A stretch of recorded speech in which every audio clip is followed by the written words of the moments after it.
Can you turn this up a little bit for me? All the way, the lighting.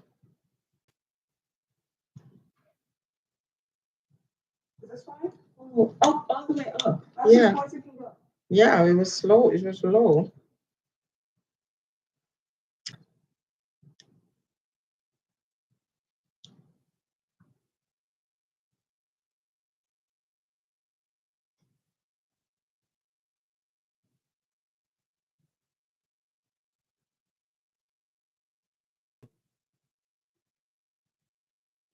Sorry, guys. The lighting in here is just not the best.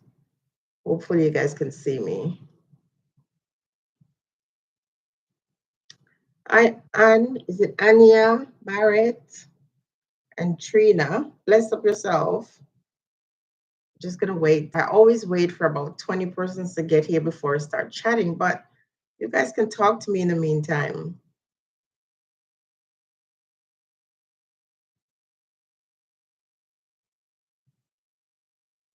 How are you, Anya? How are you, Trina? I hope you guys have your questions or you're gonna chime in for this very interesting topic.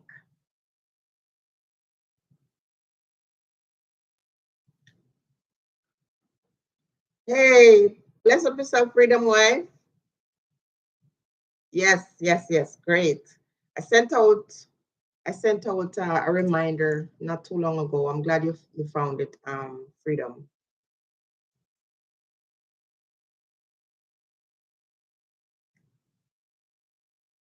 Bless up yourself, Trina. From New Kingston. Oh, Jamaica. I don't know why I thought you said New York. Okay, welcome.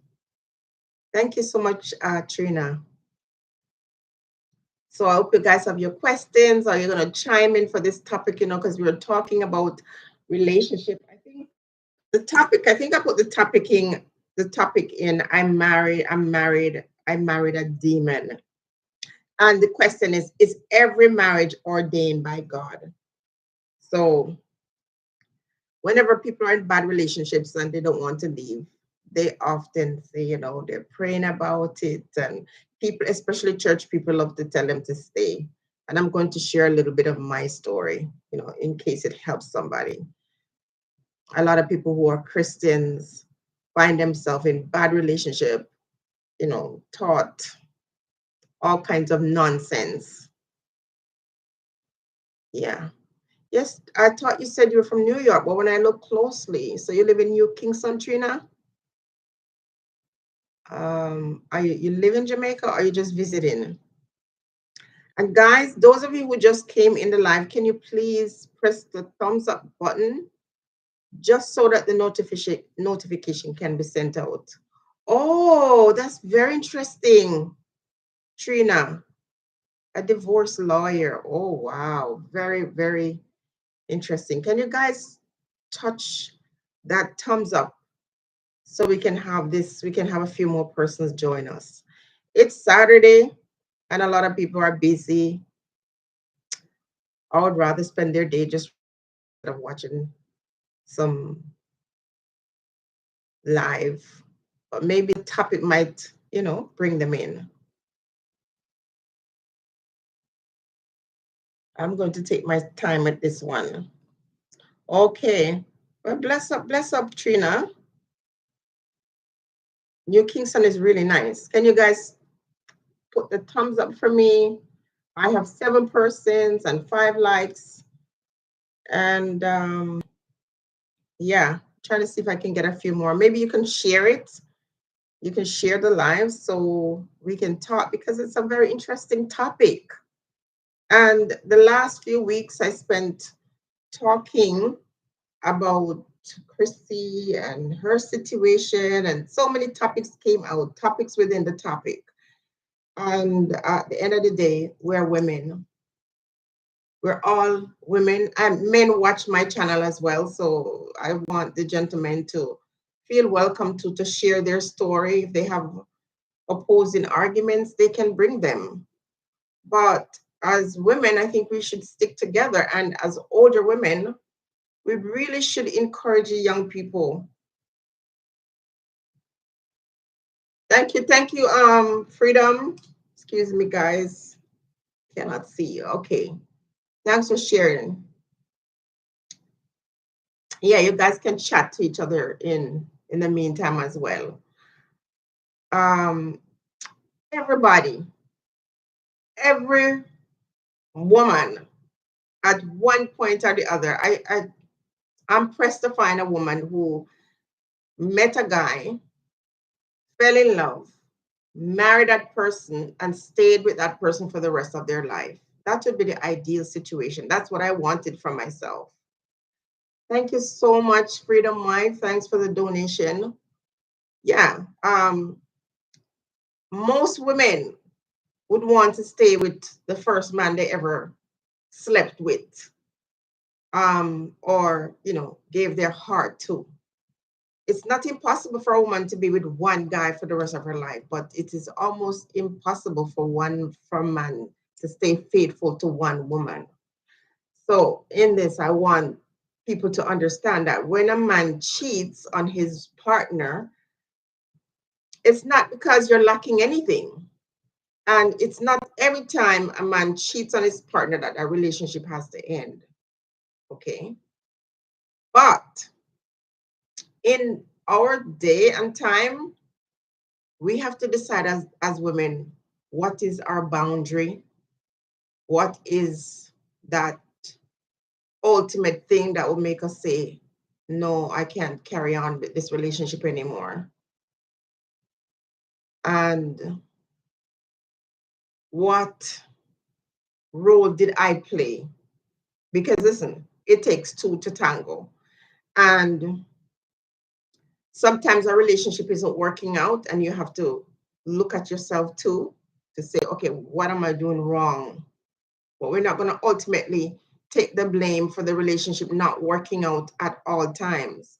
Sometimes two persons kind of just get to the point where they don't want to be with each other anymore, and they stop caring, and they have not taken all the steps they should take to make the relationship work out. But some relationships are doomed. Guys, if five people stay with me, that's good enough. Like I was going to wait for 20, but I'm just going to have nine individuals watching right now is a lot. Okay. So let me get into the questions so I can get you guys talking. All right. So the topic is I'm married to a demon. And I chose that because someone in one of the past videos wrote that down, and it really touched me because a lot of us men we got involved with demons, and we're asking God to bless a relationship when the red flags were there. How many of you have met people, and maybe you were dating and you got tired of dating, and you met somebody and you decide this is going to be the one? And is there such a thing as the one? I don't personally believe that there's no the one. I just think it's what we put into it, we get out of it. If the person is a decent person, not perfect, just a decent human being. But sometimes when we meet people, we have this fairy tale that it's going to be everlasting. And I'm going to tell you, as a person who have been married twice, OMG, there's no fairy tale in any relationship. And I'm also going to say to individuals who are single, chill, enjoy your single time, your single life. Stop watching other people. Now when you get lonely, that's not a reason to get into a relationship, especially if you're an older woman. Loneliness will make you get involved with people you shouldn't be getting involved with. Okay. So is every marriage ordained by God? Because when we look at the Chrissy situation and we see her friends coming forward, justifying her staying in that, no matter what her husband does, they say she should stay. And like I said before, it's not my business to tell her to stay with her husband or leave her husband. I'm just using their situation to just pivot, to just say sometimes these toxic relationships end badly because when we saw the red flags, when we get the opportunity, because look, sometimes God and give us many escape routes, and we do not take it because of fear, or because of status. Because for some people, hi Ashley, I'm so glad you came. I am well. I wrote something down. You said God don't put everyone together. We put ourselves with demons. It's that comment that made me decide to do this video because it really hit me. It's not just about the other people, it's about ourselves as well. And I think every time something is going badly with other people, we can learn from it. Do you guys agree? It's not just about them, it's about us too, right? And that's why this topic is so interesting to me. I too, I'm glad I caught you live. Yeah, bless up yourself, Shay. Yeah, man. When I look at Chrissy's story, forget about the part where she, in my opinion, really failed her daughter by not at least acknowledging what people were doing on the internet. There were individuals who were taking that young princess's pictures and posting it with her name and that terrible title about what possibly could have happened to her.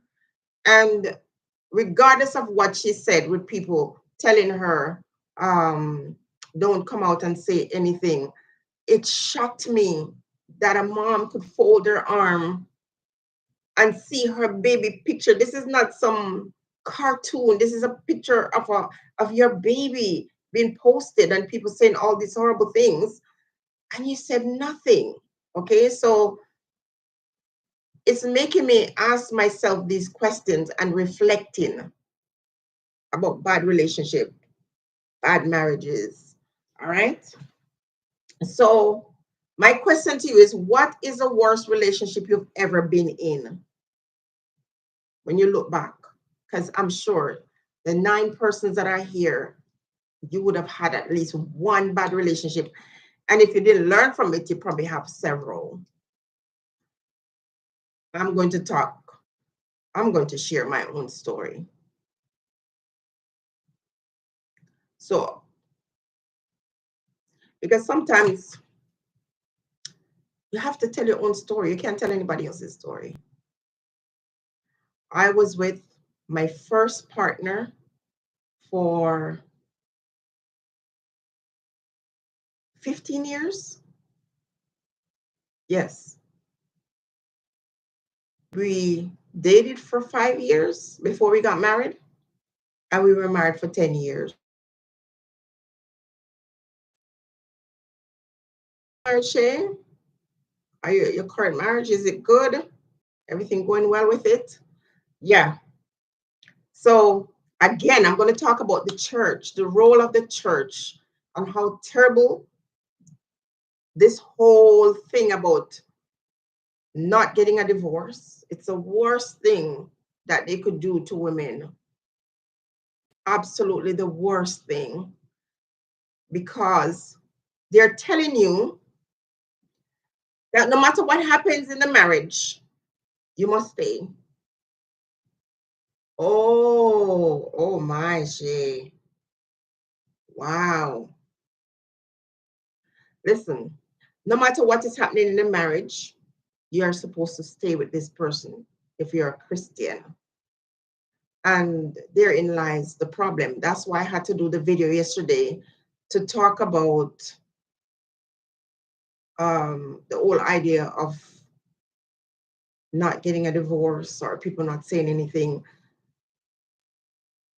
It's so complicated and it's so hard to talk. Give me time, guys, because this is very serious and I want to make sure I'm putting across the right, not just saying for the sake of saying. But hopefully when the video is done, when the live is done, somebody who's in a bad relationship might have some time to think. Shay said her current marriage, worst marriage I've ever had. Wow. Scary. I got married when I was 21 years old. And you see, pressures from society, pressure when you're in the church to get married is just not a good thing. So at 21 years old, what did I really know about relationship? Um, when you're in the church, they say you should not have sex. You should be a virgin, or they say if you have sex before you're married, it's fornication. And if you get married and either party has sex with other people in that relationship, it's adultery. But for some reason in the church, sex seems to be the only problem. If you notice, the most sinful thing people talk about who are church people or people in general is sex. And sex is not the worst thing that could happen to you or you could do. But anyway, got married as a virgin. Listen, I'm saying to myself, oh my gosh, I'm saving myself for my husband. Nobody told me to do that. I didn't say I'm doing this because of the church. I don't know. It was just me. First of all, I was very shy. And I kind of made up in my mind that I wanted it to be sacred. I want the person I gave myself to for the first time to be my husband. And the only way to guarantee that was, you know, through marriage. And yes, I was married to a North demon in 2017. He sent me a text 2021 and tell me to move on and reveal to me that that his serial narcissist, he tried to take me out. Oh, talk to me, Ashley. Wow. Yeah, so did I. But I didn't know. The thing is, some people don't know how to read the red flags. They don't know how to identify the red flags. So I'm sure there are things. Would you say, Ashley, that there are things that were showing up in your relationship that kind of was warning you and you ignored? You ignored it? There's always signs. And back to the stories, is every marriage ordained by God? Absolutely not. In fact, we get the warning and we ignore it because sometimes you're emotionally connected to the person, we're getting butterflies in our stomach, or you're saying it just seems like the right thing to do. So we see the red flags. Anyway, at 21 years old, I got married and I was in a long distance relationship with my then partner. He lived in Canada and I lived in Jamaica. But let me tell you, I'm going to be honest with you, there were tons and tons of red flags. And I broke up with him more than once before we got married. But family and friends says, oh, this person loves you. At the time, listen to me. Here's the thing. As a teenager, because I was a teenager when I met him, I was 16 and he was 20, 16, 21 years old. And I don't think that's a great age difference. Okay, sorry about that, Trina. If you don't get to watch the rest of it, then you can go back when it's finished. I hope it's fixed before I'm done here. Yeah, so that's typical in Jamaica. Your boyfriend, 5 years older than you. But the thing is, we lived in two different parishes. So he lived in the city and I lived in a countryside, grew up in the rural part of Jamaica. Very shy, very unexposed to certain things. A guy likes me, and family members would say, well, he loves you, especially when he lived in Canada and he would come to Jamaica to visit. And I mean, right after he left, he asked me to marry him. He wanted to come back home, but if I did take him back, I would not be here today because yeah, yeah. I know that feeling, Ashley. Sometimes we get involved when we are really too young. Yes, freedom wife. I was very young and inexperienced. And this guy was very experienced. And this guy was he was dating other people. But I'm in the church. And because I'm saying no sex before marriage, it seemed like it was justifiable. People would say, well, he loves you and he's waiting for you. This is a sign. If you are a virgin, or even if you decide that, you know what, I don't want to be intimate with my partner until we get married, it's not okay for that person to be going out there and having intercourse or relationship with other persons while he's waiting for you. That person is not waiting for you. That's a red flag. So it wasn't like he was waiting for me. Not that I knew, but it wasn't like he was waiting for me. And I didn't know within myself to say, well, these are my values and my virtue, and I want to give myself to a person. It's a sacred thing for me. It should be for the guy too. But a lot of women, you say, I'm saving myself for my husband. Your husband is not saving himself for you. And you think that when you get married, he's going to just be committed to you alone. So I ended a relationship with him because he had a kid and he never told me. Okay. Um, I heard rumors that he had a kid and he denied it. But then I broke up with him. Time passed and he never left. He kept pursuing me, and people would say, well, that's in his past. It shouldn't matter. He loves you. So when he comes to Canada and he's always writing to me and he comes to see me, I started thinking, oh, yeah, this must be love. This must be love. It had nothing to do with love. Long and short of the story, we got married and I came to Canada. Let me tell you, the first day I landed in this country, the first day, something in my gut told me, this is not the right person. When I came here, I just felt like something is off. Something is off because, like I said, I think I shared the story before. There was a guy that was staying at the place with him. And after I was there for 2 days, the guy was still sleeping in the same room with us. And I had to ask him, when is this person going to leave? You know? Long and short of the story is, because of church, even though, I wanted my marriage to last forever.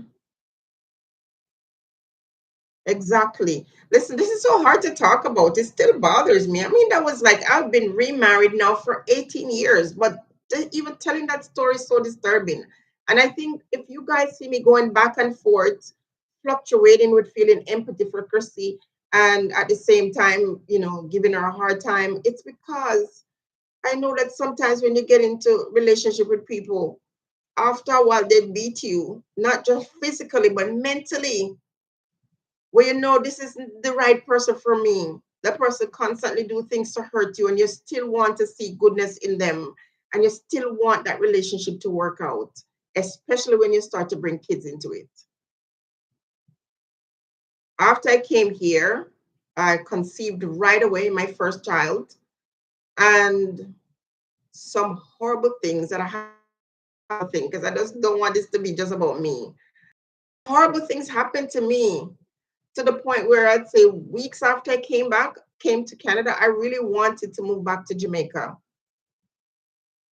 because I thought, wow, no, no, no, this is not what I signed up for. I want to go back home. But you see, these honeymoon phases and these type of individual, oh gosh, they know how to pull you in just so they can choke you. So by the time I came here in September, and I was pregnant in November, working and going to school and trying to make the best of our situation. And keep in mind, guys, we're Christians, we're Seventh-day Adventists.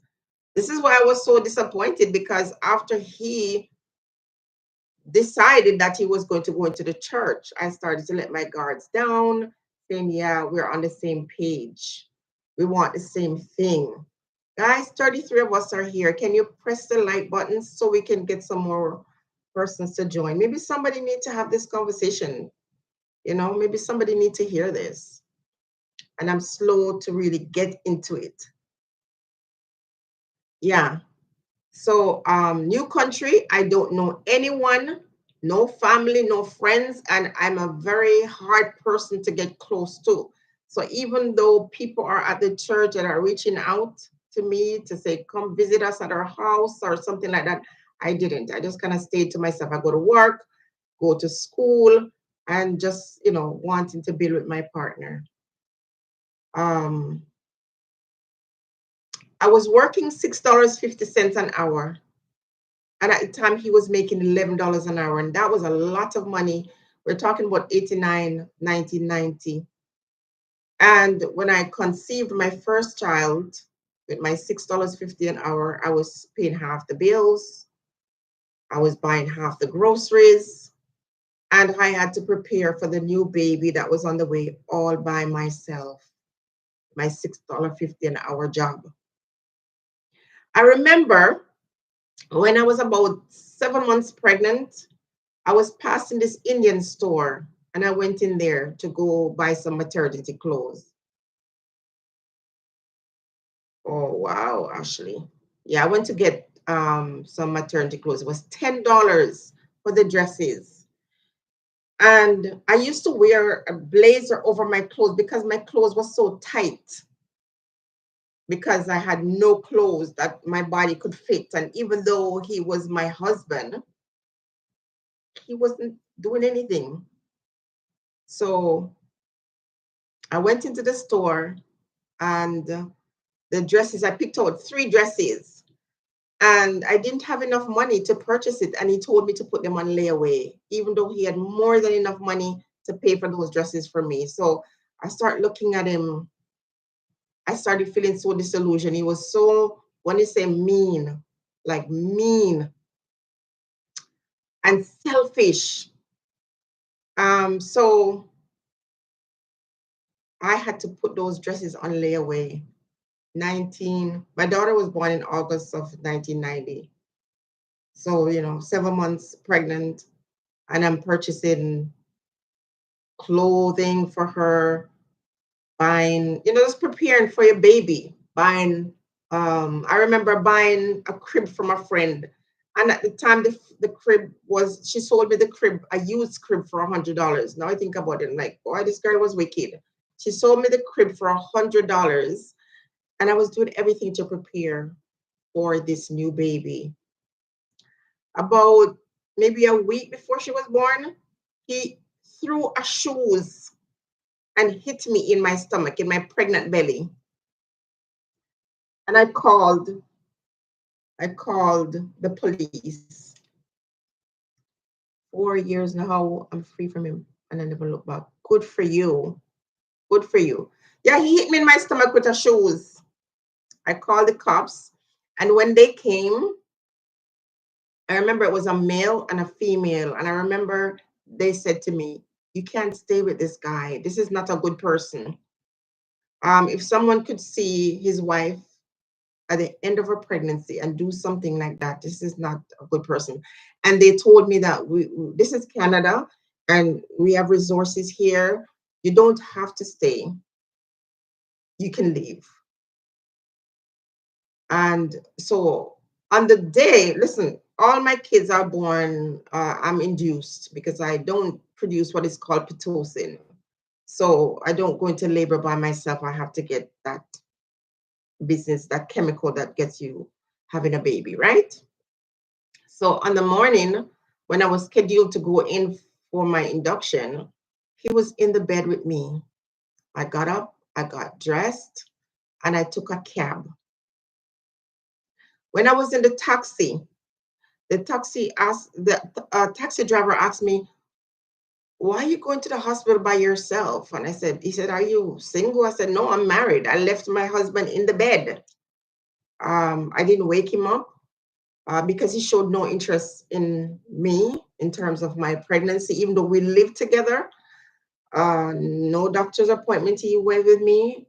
In fact, he gave me information to go to a doctor's appointment, and he gave me the wrong information. And it was an older woman who said to me, "I don't know, man, something is wrong with your husband. Why would he give you the information? He knows very well." And by that time, he was living here 15 years. He knew very well where the address was, and he sent me the wrong way. So on the morning when I'm going to give birth, I decided I'm not telling him anything. I'm not telling him anything about I'm going to give birth today. When his aunt asked him when I was due, he said he didn't know because he wasn't God. Let me tell you something. For the sake of being married, people stay into situations like this. Doesn't make any sense. And when you're young, you don't know better because the truth is, I know it wasn't right, but at the same time, I was thinking that he could change. The church kept saying, just pray for him. Again, I'm saying, pray for some demon who's here harming you, making you so unhappy. It doesn't make any sense to me. I go to the hospital, I give birth on my own, people. When I gave birth to my daughter, I remember we had a roommate. Like, back in those days, we were living in room in house. And so the woman I was sharing our house with had small kids. And when I called the lady to tell her I gave birth, it was her children. At the time, they were about 8 and 5 years old. And they answered the phone. She wasn't home. And I was telling these children about my birth. Can you imagine? This is the most important thing in my life. I would not pray for no wicked people, Cherry. I will not. The most important day of my life, I gave birth to my firstborn and did it alone, talking to an 8-year-old and a 5-year-old about giving birth. Anyway, that night passed. I remember when I was in labor, the nurse said, "Oh, swallow your pride and call your husband." I said, I will not do any such thing. I'm not going to call him. He never paid attention to me when I was pregnant. I was in the house with him. By this time, we're just like a roommate. He sponsored me and brought me to a country where I didn't know anybody. Do you know how many people this happens to? And this is a person who chased me. Listen, this is a Jamaican man that waited for sex until the night of our marriage. Some men, they will hold out and wait while they're doing their own thing. Wait for you just so they can be the first person in your life. They'll pursue you. They'll climb mountains for you. And sometimes, listen, I'd say to young people, if you like the guy and he likes you, and you feel like you guys have a lot in common, and you feel like, there's a true connection, there's no specific time to wait to be intimate because some men will wait for you. They'll wait for a long time just to get the cookie, and then they're done with you. It's almost like they punish you. So he waited. He did the right thing. He married me. And later on, years later, he told me, I was going to marry you because you said that you'll never do it without getting married. I was going to marry you. I had to be the first person in your life. All that. And then you don't care about the person you pursue.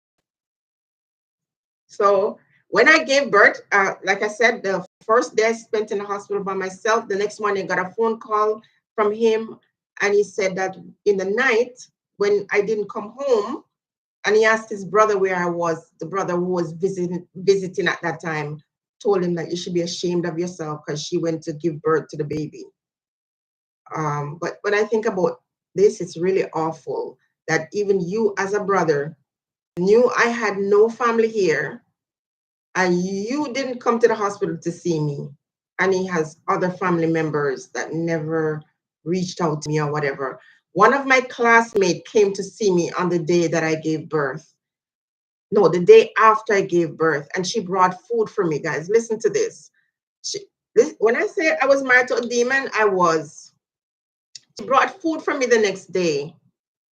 And so that morning he called and he said he was coming to visit because he didn't know I was at the hospital. The friend brought me food, and when he came to the hospital to see me and saw his daughter, he said, I don't like the hospital. That's the first thing he said. I hate going to hospitals. And then the girl came with the food and he sat down and ate the food that she. When you hear about yam head, I was a yam head, but I was a church yammet girl. So you're supposed to go through all these things according to the church. Marriage is honorable and the bed undefiled. There's no divorce, because they said that if your husband treats you badly, even if he's cheating and all that, you cannot get a divorce. And keep in mind, I'm 23 years old. If I'm told that if you get a divorce from your husband or if you leave your husband, you'll never be able to marry again. I'm only 23. Of course, I'm going to try to make it work out. He comes to the hospital, he eats the food that the girl brings from me, and he says, I'm going home, I'll come back. So the next day, and I remember this like it was yesterday. If you live in Canada, you know, it was Caravana weekend. I remember swallowing my pride at this point. And the next morning, and I called him. I called him and I didn't hear from him. The phone rang. The phone rang. Nobody answered the phone the whole day. This is the second day after I gave birth. And guys, I have to stay in the hospital. I always have to stay in the hospital for at least 5 days because usually I have health problems and my babies are always sick as well. So I give birth, they take them to the, what do you call it? The place where they keep neonatal because the kids are sick. God doesn't answer me on the Caravana day, which is 2 days, baby now 2 days old. And when he finally called me at night, and I said, I was calling you yesterday, he says, oh, I saw your call. I didn't answer because I wasn't coming. I was going to go out and I didn't want to get upset. So I didn't answer. Yes, Shay. NICU, exactly. Father, I'm like, something is wrong with this guy. Like, how could you have somebody who was no relative who just gave birth to your child and you said didn't answer the phone because I was afraid that if I answer, you're going to get mad and I was going out. Now, keep in mind, this was happening during the pregnancy too. He would get ready and go party with his friends and leave me home by myself. And it was during those days I wanted to go back. But again, church said, no, you got to stay, talk to the pastor, whatever.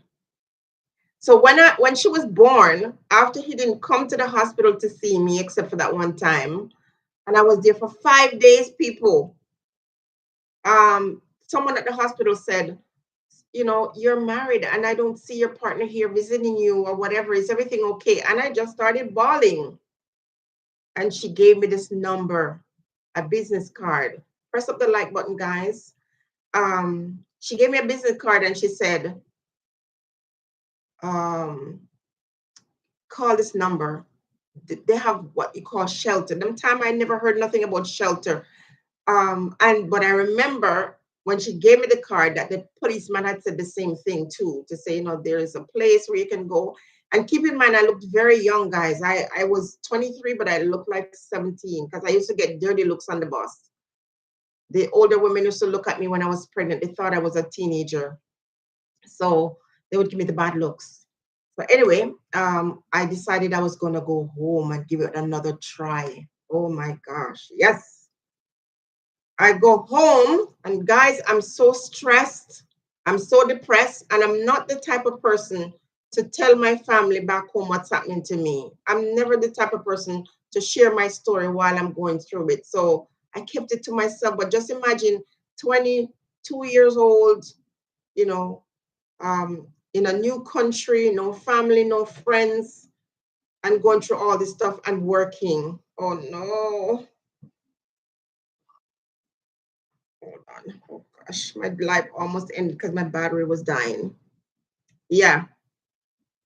So I kept it hush. I never told anybody what was going on with me.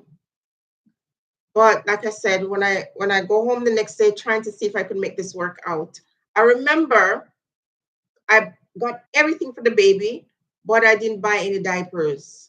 That was the last thing that I had left. And I had some coins that I saved up. And so when he got home from work that evening, I asked him to go get diapers for me for the baby.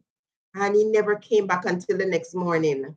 He went to his friends. He used to always go by his family member, cousins and whatever, and he stayed there watching. At the time, I think the Olympics was going on, and he went to watch the Olympics at their house, or maybe soccer or something, and never came till wee hours of the morning. And the next morning, I was feeling so stressed and so overwhelmed. And the house where we were living, when you come outside, if you pull it up, you lock yourself out. And I was coming out, I was so stressed out, I was so depressed, I was so alone. I knew not to pull up the door, but I did anyway. And when I pulled it up, I locked myself out and I started bawling because I left the baby inside, of course, because I was washing and hanging the clothes at the back. And so I called my neighbor. I remember this Italian man and asked him if he could just kick off the door for me. And he said, no, I can't, because if it was your house, I could, but you're renting. So he called the ambulance, called 911, and the ambulance came and the fire truck came. And luckily, I had a window upstairs that was open. And they went through the window and opened the front door for me. And at that point, people, I decided, no, it's clear that this person got married, and he was still young too. I was like, maybe he doesn't want to be in a marriage. Maybe he just like the idea of getting married. And now that I'm here, he's feeling trapped or whatever. Because I'm always the type of person who give a man an escape. If you don't want to be in the relationship with me, you can go. I don't want anyone to be trapped or tied with me, even if I love them. So at that point, when I locked myself out of the house and I saw what he was or who he was until that point, I decided I was going to call the shelter. So I called them and I packed my bag while he was home. And he says, where are you going? And I said, don't worry, I'm just leaving. Not that I don't want my marriage anymore, but I'm going to leave you to think. If I'm gone and you miss me, then at that point, we'll think about this. So I went to the shelter, people, and I stayed there for 3.5 months. And then I left and I moved into my first apartment. And during the time when I was living there, I went to visit him once after the baby was born. Um, and just felt like he was happy to be by himself. So I just stayed at my place with my baby. She was born in August. In December, he called and said he wanted to visit. And again, church members said, because when I said, no, I don't want you visiting, stay where you are, you don't want to be married, just leave us alone. And a church man called me and said that my husband called and said that I won't let him come see me or the baby. Keep in mind, he wasn't doing anything for us prior, and he wasn't doing anything for me at that time. The church pastor man called and said that, he's my husband and I'm supposed to see him and allow him to come see the baby and we should try to work it out. And I said, I don't want to. And the pastor said, he's changed. He came and he got baptized again. Let me tell you, this is what I'm telling you, people. Listen to me. Don't let these people, these demon men, go into no church to fool you up. Some of them are in there hiding because they're pedos. A lot of them are in there hiding because they're woman beaters. And they're going in there now to try to hide the fact that they are demons in plain view. Got baptized again. The pastor told me, if you leave your husband, you're going to hell if you get involved with another man. And so I said, okay. Yeah, he says, okay, I'm going to give him another chance. So the child is born in August. December, like I said, he called and said he wanted to come visit. When he was visiting me at my house, at my own place that I was paying for, and he was talking about getting back together, and I said, I don't know about that.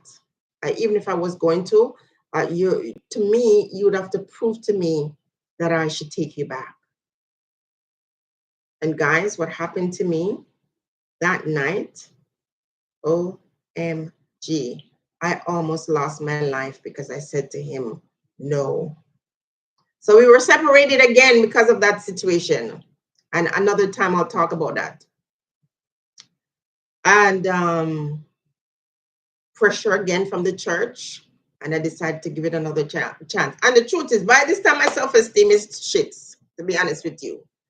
Because he tells me, well, nobody's going to want you because now you have a child. Who's going to want somebody with a child? And I really believe this. He says, no woman with children, that's, married, nobody will want you. So I said, okay, I guess I have to work it out or stay by myself. So I stayed by myself for a year, and I was watching him. He's going to church, and I was glad when I started seeing some changes. I want those changes to be there. Sometimes there's no changes, but you want to see it, so you see it. Um, the assault that took place, because I might as well say it, he assaulted me, and I had him arrested. And court takes a year, 1 year to before the case is tried. And so at the time, I told the court that I no longer wanted to press charges. I just wanted to send a message to him. So a suspended sentence, because I didn't want to drop it, because I feel like if I dropped it, that assault, then he was going to just think it's okay for him to do it again. So I didn't drop the charges. In fact, the policewoman who was the person who arrested him, she said, I will not drop these charges, even if you beg me to. And I was very happy, because here in Canada, once they come to you and see you are a victim of domestic violence, they don't give you the power to change your mind about pressing charges. Automatically, it happens. And so that 1 year, we're separated again, but I'm still going to church, and I'm still hearing in my ears, oh, you can't divorce, you have to forgive, blah, blah, blah, blah, blah. And I did again. So it's not like I'm trying to make it seem like, oh, I immediately rush for divorce. Because you see, when you're with a narcissist, when you're with a person who has demons, let me tell you, they'll convince you that the problem is you. And when you're in the church, they will convince you that the problem might not be you, but you are married, and this marriage is like a death sentence. So the idea of until death do us part becomes very real. But I was changing. I was changing slowly. So that assault that happened, and the year passed and whatever, and when I decided to give it another chance based on not love at this point, but based on the feeling like I am trapped. Yes. Yes, Ashley, I feel trapped in a marriage, and I'm told to forgive, that God forgives me. I'm supposed to forgive. But how much time can you forgive somebody who's hurting you, whether they're cheating or they're dealing with you, doing things to you, physically? After that situation, there was no more physical abuse, because I'm older now, and I'm coming into myself. I'm working. I'm independent. I was always independent, and I had decided that I was never going to live at his house. That if we were to work things out, I would be living at my house. But at the time when I would try to work things out with him, I never allowed him to be on my lease. I never allowed him to move into my home. I was just trying. And every time I saw the red flags, I would say, "Go away! Don't come back to me. I don't want you." You know what I mean? And I conceived my second child on one of those trial periods, because we're married, right? And you're told, okay, marriage is honorable and the bed undefiled, and the person gets baptized twice. So you want to think, okay, he's baptized, he's learned the errors of his ways. When my second child was born, he booked a trip to Jamaica. And again, I went in to get induced. I paid his mom's fare to come to Canada to assist me. By this time, I'm in my second year of university, and she was born February. And February is breeding week. I went to school up until the last day, the day before I gave birth. And I stayed home for 2 weeks and went back to school. I paid his mom's fare to come to Canada, and she did not have a visa. She said she had a visa and she did not have a visa. So when I'm thinking she's coming to help me so I can go back to school, she wasn't able to come. And he booked his fare to go to Jamaica at that time. So here I am with a 5-year-old and a newborn baby, and the man that the church people say I'm supposed to stay with forever booked his fare to go to Jamaica. And for me, that was the straw that broke the camel's back. That was when I decided, when I gave birth to my next child, my newborn baby, I decided that I'm doing this alone and I'm not going to take this man back, and I don't care what the church says. So he goes to Jamaica and he comes back, and I told him, listen, I don't, this is over. I'm just not going to entertain it.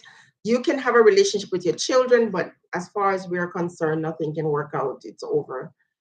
And long and short of the story is, he wouldn't accept it, because in the past I would say I'm done and I would give him another try.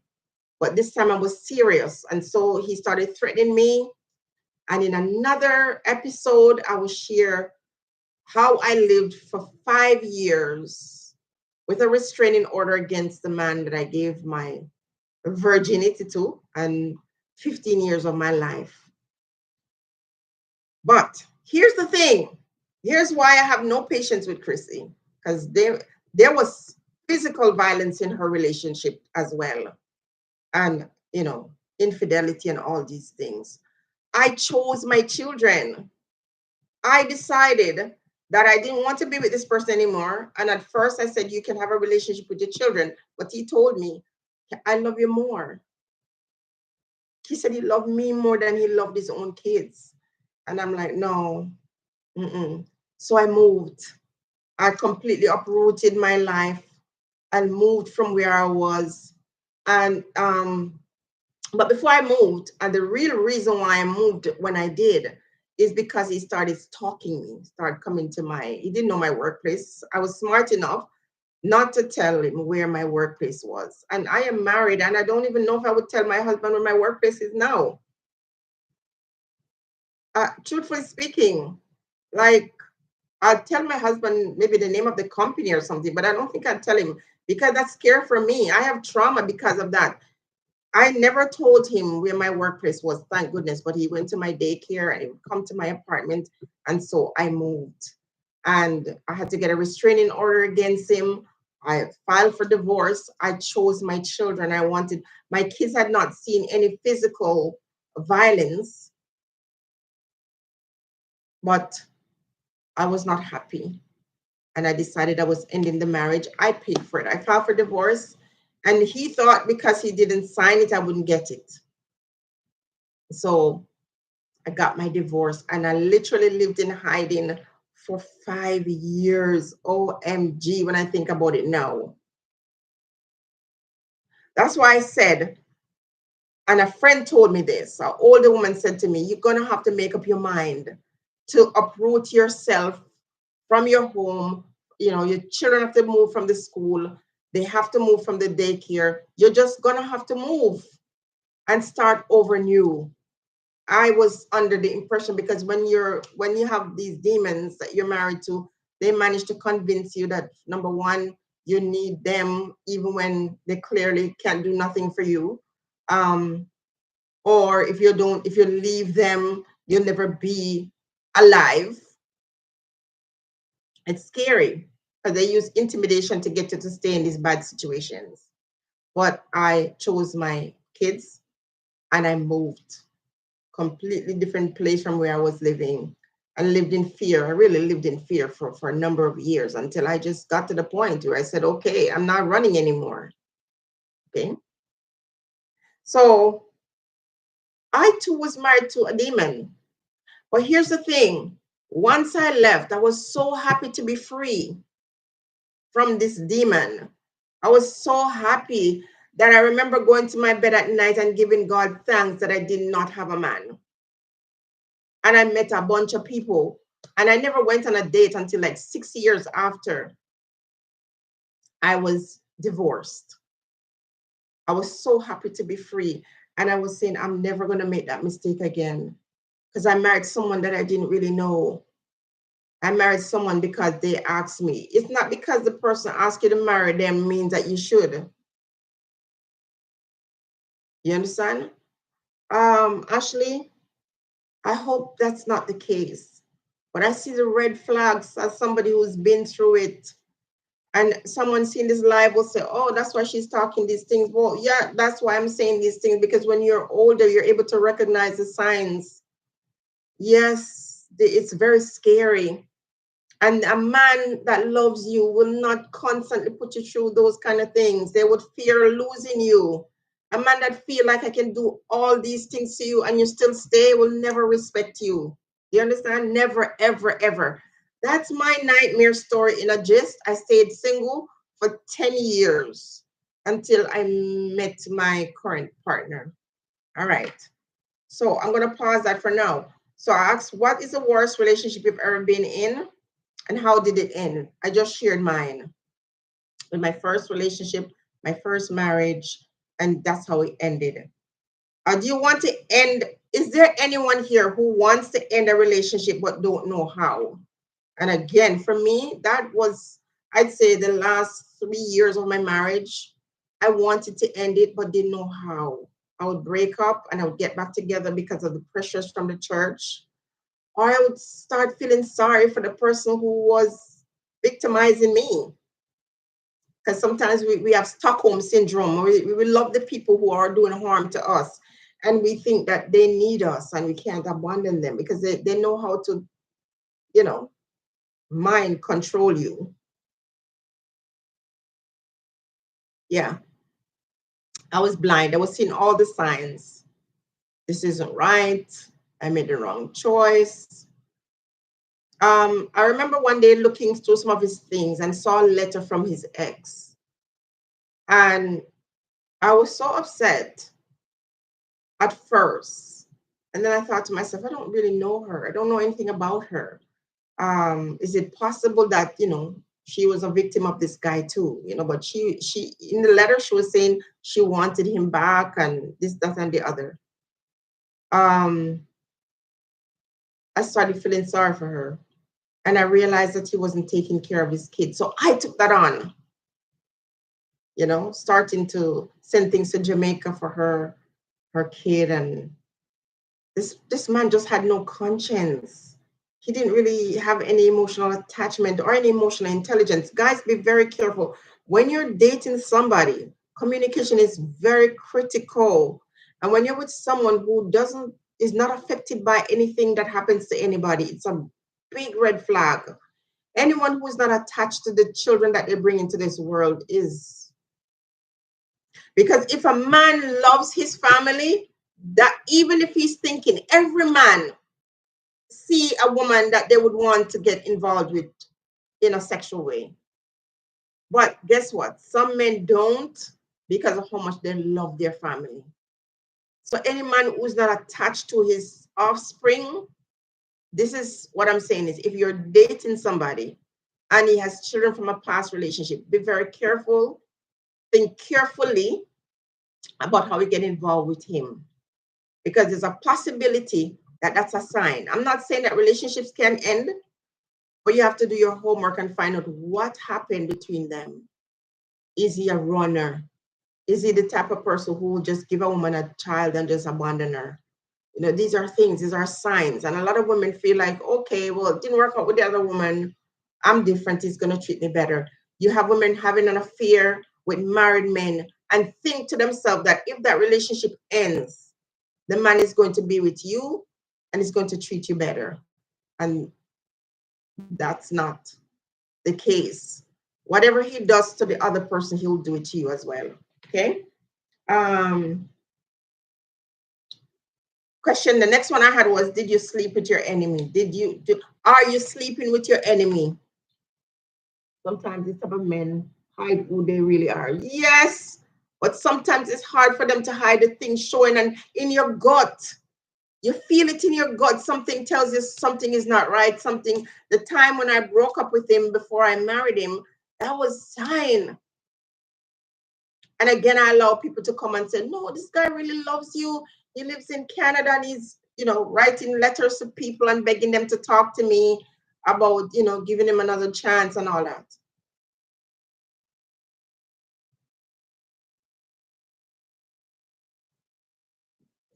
Jenny. Went through dealing with my daughter's father. Was in hiding for years since that relationship. I never let a man know where I live now. I'm telling you, for 10 years, no one know where I live. No one would, know where my workplace is. And when I started dating, my trust me, my wall was up here. And when it comes down, the simple thing happens and it flies up. I remember meeting somebody that I actually liked. And he was going through a divorce, but he lied and said his divorce was final. And when I found out, I just couldn't look past it. I'm like, it doesn't matter if your divorce comes through. I was divorced. I feel like I was divorced for, at the time, it was 7 years. And I wanted someone who had time spent alone. I didn't want to get involved with somebody who was getting a divorce. And even if that person wanted to marry me, I didn't want to marry someone like that, because how do you learn from your mistake? How do you jump out of a relationship and jump into another one? So because he wanted something with me, he lied and said that his divorce was final from whenever. And I couldn't look past it. Mm-mm. Number one, is a liar. And number two, how dare you try to get involved with somebody when you're still married to someone else? That's just not nice. Yeah. When I went to Jamaica, I had no intention of being with anybody because I loved being by myself. I love being a single person. I was doing it for 10 years, me and my girls, enjoying my life. And a lot of time when I heard people in their toxic relationships, I used to be very happy that I was single. And I remember how difficult it was, how I lived in fear for all that time. I just kind of got up one day and just said, enough, I'm not going to live in fear anymore. I'm just, I'm over it. But I literally was not safe. When he was arrested, and I told the cops, do not release him until I move. The day they let him go, he went straight to my apartment. And how do I know? His sister told me he came to her house with a knife that fell out of his pocket. And when she asked him, why is he walking with a knife if he was walking around with it for me? He was, because you see, these type of men, these energy vampires, when they can't have you, they don't want you. First of all, they don't think that they want you and love you. They don't want you. But when they can't have you, they want to destroy you. They'll destroy you. Trust and believe. So, the knife fell out of his pocket, and she asked him about it, and he couldn't deny it.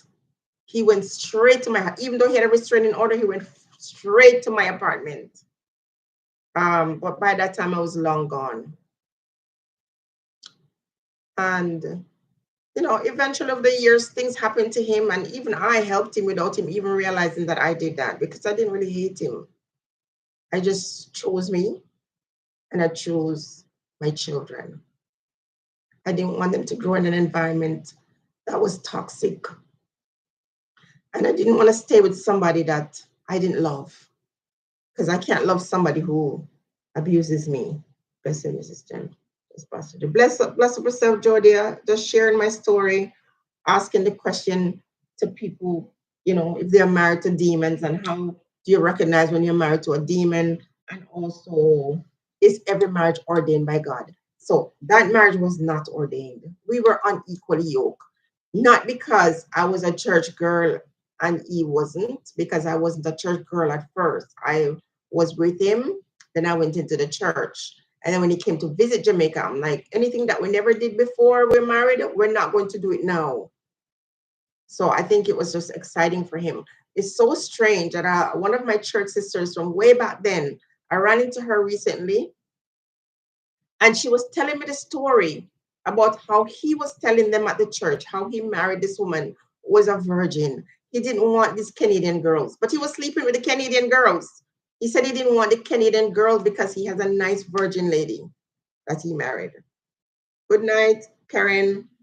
Yeah, it was very interesting to hear somebody who knew me when I was so young and also knew him very well. He didn't want them, but he was using them. You know, um, are you sleeping with your enemy? Or is it the current partner or enemy? And you know it because listen to me, sometimes your worst enemy is the one in your household. And this is not just bashing men because men have bad experiences too. If you're a man and you're here and you're listening, you had a bad relationship with a woman, you can say it because we know it can happen both ways. But unfortunately, more women deal with this type of thing than men. What are the signs that you're married to the wrong person, that you're unequally yoked? I knew from the day I got here that night, like, oh my gosh, I married the wrong person. That's what marriage is very dangerous too as well. This is a great topic. It's very scary out here. It comes with a lot of sins and demons, so toxic and out of order. I agree. I feel so good with myself. Love yourself. And yes, yes, yes, yes, yes. Can I say this? So I was in a relationship for 15 years with that guy. I spent 10 years and in 6 years after I started dating people. It was very scary. It was a very scary, scary thing. And I really did worry about venereal disease and things like that. And also at that time, after my divorce, I also realized that when you lay down in bed with somebody, you're picking up energy. You're picking up. You're going to pick up the person you lay in bed with can bring a certain energy that they leave with you, that you're salt. If you're Jamaican, you understand what I'm saying. You get in bed with some people and they're salt, your entire life changes. It's like they draw all your positive energy and leave you with all the demons that's following them and their generation. So it's not something that you should go into willy-nilly. No, in order for you to know if this person is the right one, you have to pray about it. Not some pastor tell you it's supposed to be this way. You have to ask for a spirit of discernment.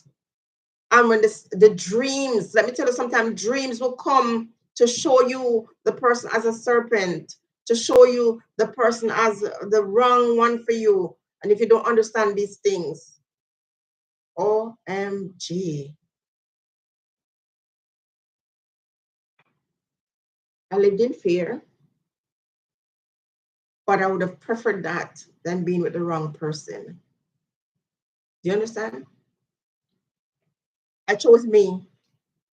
I started loving myself. I started allowing myself to go to school, to be educated. I think because I was a single mother, I know I needed an education more than ever. God is faithful to give dreams. Absolutely, dreams. The dreams were coming. Okay, let me share one dream with you guys. This is going to probably be my longest live because I'm not rushing.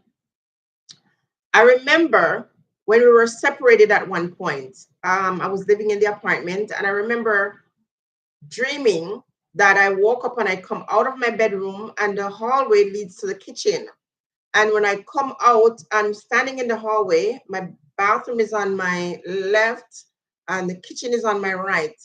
And I saw someone in full white bend down, going through my cupboards and taking the pots out from under the cupboard and tossing them on the floor, flinging the cover, fling the person. And when I looked down the hallway where the kitchen was, the person looked at me, looked me right in the eye, and I jumped out of my sleep. And I remember telling a friend, and she said to me, the next time you see him, chase him out of your apartment. I said, how is that possible? It's like, how do you chase out somebody in a dream? She says, yes, you can. So the next time I go back again, I have another dream with this man in full white, and he was doing the same thing, throwing out this stuff from under my kitchen cupboard. And he looked at me, and our eyes met, and he got up and started walking towards me. And as he's coming towards me, I start going back, dressing back, dressing back. I was so scared of him. And let me show you something. So as I'm dressing back, he comes up to me, comes close to me, and stand in my face. And I was so scared, my two hands go up like this because I was trying to cover my face because I'm afraid. And when I did that in the dream, the man in the white jump back. So when I look at my hand, it was like this, like a cross. So I realized he was afraid of the cross. So I use it. It seemed like subconsciously I remember what the girl said. So I used my hand in like a cross and I kept coming at him and he kept reversing, reversing. He kept reversing until he got to the front door and he was disappearing through the front door. And when he looked back, it was my ex-husband's face. So that was when the spirit revealed to me who this monster was. His face I saw as he was disappearing. He's going through the door and he looks back and I see his face. And that was a sign for me to say, okay, you can't do this anymore. You can't entertain this person anymore. He is incapable of loving you. And, you know, when he came back from Jamaica when my second child was born, and he said, you know, when I was there, I missed you. And I decided I'm going to be a better husband. And I said to him, you know what? I believe you, but I don't think you're capable. I believe that you want to be a better husband, but you're not able. You're not able to love me the way I deserve to be loved. So I just understood that he was giving me all that he could give me. The love he was giving me was not something I could accept. And it helped me, you know, separate myself from him. And it was not an easy thing, but I was not going to spend my life living in fear with somebody who could potentially harm me. He had done enough already, and I give him enough chances. And that's the thing. This is where we talk about Christy's situation, where we always feel like we can change people. Don't try to change a man or a woman. Accept them the way they are. Whatever problems they have, if you can live with those problems, then so let it be. But if they have to change those things in order for you to be happy, then you're gonna have to go. Understand? You have to leave. No. So I had my signs that we were unequally yoked. We were together before I got baptized, but when I got baptized, I was still dating him. I wasn't doing anything that the church said I shouldn't do. But at the same time, I think he went into church just so he could be with me, really. Um, but here's the thing, too. He was my friend. So for all those years that we were dating without any intimacy, we were friends. And that's one of the reasons, one of the things, you see, these guys can be very charming. And the fact that he would wait for me until we get married, I at the time I thought that was love. You know, that was love. He was waiting for me, you know, not rushing me. He was my friend. In terms of attraction, this is one question I want to ask you. Um, is there any communication with you? These are signs. There's no communication. You can't talk about simple things without having big arguments. The plans you have for your future, are you talking about this with your potential partner, your husband or wife? And are these plans that you have for your life, are they in alignment? Do you want the same things? Because sometimes that's a flag, that's a red flag to say, no, we're not. We might communicate, we might enjoy each other's company. You might have mad chemistry, sexual energy flowing between you. Sexual energy between two persons does not mean that this is your partner, your life's partner. People tend to think that the sexual frequency that you're exchanging in a relationship means that, you know, this is who your life partner should be. It has nothing to do with that. It's just a physical. Sex is a physical thing. That's why men cheat on their wives with other women that they don't want, and they cry you a river to say, oh, if you leave me, I'm going to die. They're not going to die. They're going to be just fine. It's a physical thing. Therefore, I would say to women who say, my partner cheated and I'm going to break up, I'm saying, think about it still. I'm not encouraging you to stay with an unfaithful partner, but is that reason enough to leave? You have to know, is this something where we discuss to say, if you, this is a breaking point, if you ever violate me this way, it's over. There are times when people, men or women, cheat and they regret it and they never repeat it. You understand me? So That's not the end all and be all of a marriage or a relationship because someone cheats. There are other things that are worse: bad communication, disrespecting each other, no boundaries, constantly doing the same thing over and over to you, and in the name of love. If you love somebody, a man that watches his woman cry and do the same thing over and over, that's not love. That person is incapable of love. And to be honest with you, a lot of Jamaican men are expected to be nice and kind and gentle, and they grew up in an environment where they never really experienced that. Trauma fill our minds and our bodies, and sometimes when we think we're over it, it's still there. It triggers us. You understand? Let's see the other question. Okay, so some men or women, but we're talking about men, are addicted to cheating, as is the thing with Uncle Toucher. The man is addicted, but where is that coming from? I am willing to bet that he might have had violations done to him when he was a young person.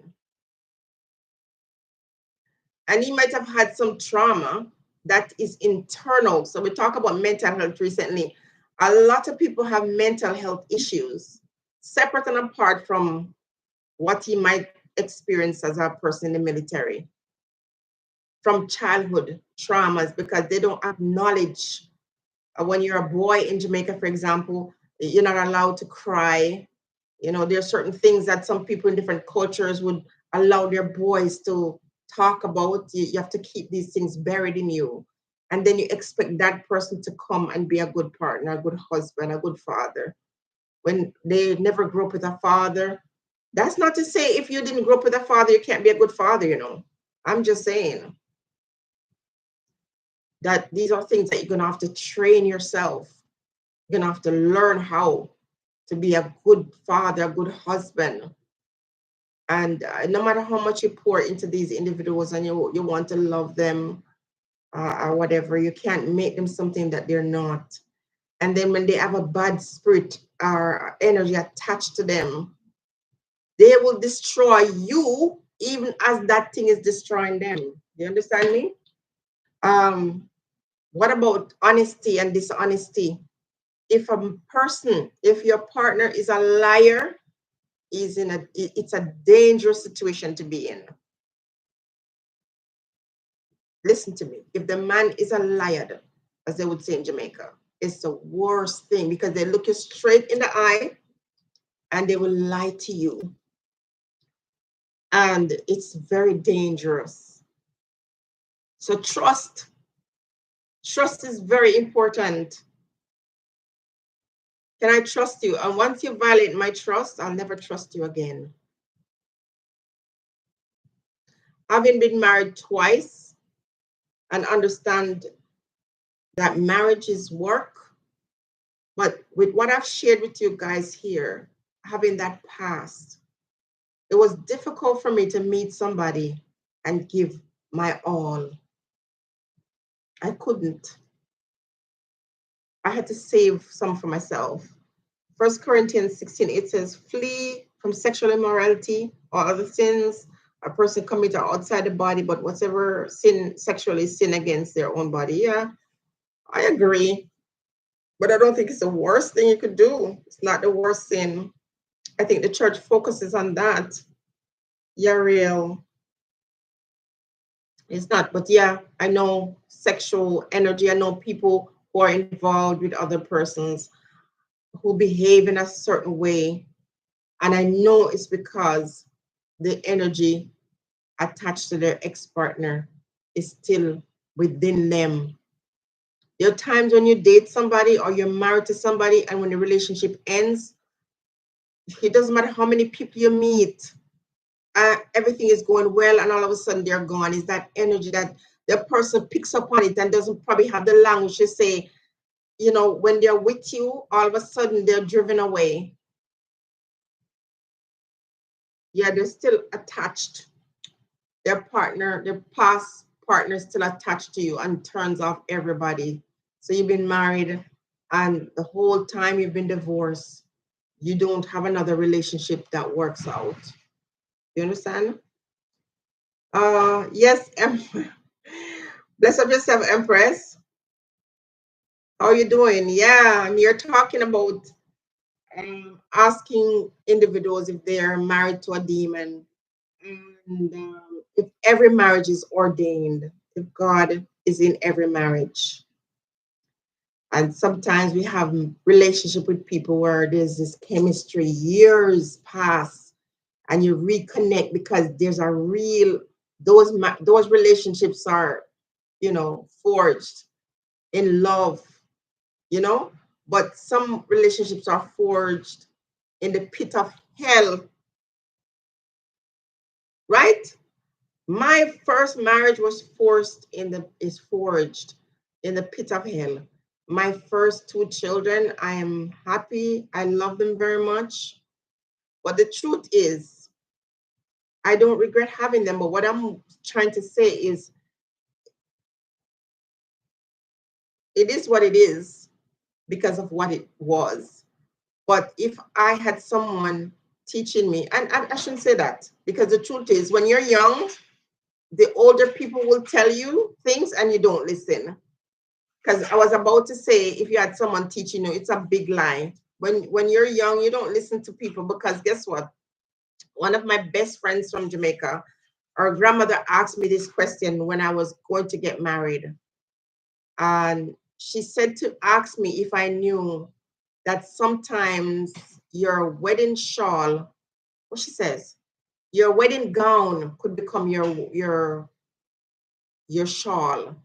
Your wedding gown can become your shawl. And I didn't understand what that meant. But afterwards, years later, the shawl thing is what people would wear when they bury them. She was an older lady, and she knew something, but she never said it to me so I could understand. But she said sometimes your wedding gown could become, and let me tell you that was so profound. Then also too, I had a dream book when I was a teenager, around the time that I met him, and you could ask questions from this dream book. To this day, I would give anything to get a dream book back. You would just ask the question, and you'd get real answer. The question you ask, you get the answer to it in that very book. And I remember asking about that relationship, and it said, listen to me. I was 16 and I remember it. It said, discontinue the relationship or it will lead to your destruction. How profound is that? Discontinue that relationship or it could lead to your destruction. So this is a reason why I was breaking up with this guy. I would break up with him at the drop of a hat. Say, no, I don't want to see you. I'm ending things with you. And he would just keep pursuing, because I was remembering that. But I ignored it. I ignored that instruction because, again, we're not taught about these things. Like, my aunt had that dream book. I think I had known my entire life. I'm now destroyed. Oh my gosh, Angela. I'm so sorry. Time heals all wounds, Angela. I know it's easier said than done. But I know what that felt like. I know what that feels like to this day. I still have trauma. I was in a situation where I was with this man that was beating me morning, noon, and night. But that one incident was enough for me to say no. And I allowed the church to talk nonsense. No, Empress.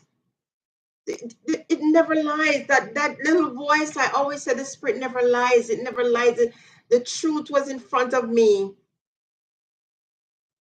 And I ignored it and wanted it to be something else that it was not. And a lot of women see it. Some souls tie, oh yes, can last for years, especially if left unaddressed, while others may fade more quickly. Absolutely. Absolutely. That was it for me. I couldn't shake it. Now, there are people who know how to tie people to them. This is a real thing. When the whole story or the whole thing comes up about witchcraft and these things, people think it's a joke, but these things are real things. because my ex-partner told somebody that, first of all, the guy kept calling me and asking for my ex-husband, but I didn't tell him we were separated. And so when he called one day and I said, listen, you keep calling and asking for him, and the answer is still the same. And he said, oh, you stay there, take up for him. You don't know he tied you. I was about to hang up my phone. I'm like, listen, stop calling and asking for him. You keep calling and I keep telling you he's not here. Why you keep calling? So I was about to hang up my phone and I hear the phone talking and I listen. And the guy said, you stay there, take up for him and whatever. You don't know he tie you? I said, what? Tie me? What do you mean? And he said to me, he said, he said to me, why is he always bringing you food? How would this guy know this? I didn't know this guy from anywhere. He says, why do you think he's always bringing you food? He said that he put things in your food. And let me tell you, every time he would pop up and bring me food, yeah, before you know it, I'm considering not just the fact that the church is telling me you have to take him back, but I would take him back. Sometimes it's better than being left with nothing. Loneliness is a heart-wrenching thing. I know it's wrong, but my confidence in on the floor, and I don't know any better. Listen, it's better to be lonely, hon.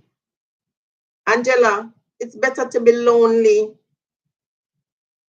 It's better to be lonely than being in a situation with somebody that destroying your self-esteem, your self-worth, your peace.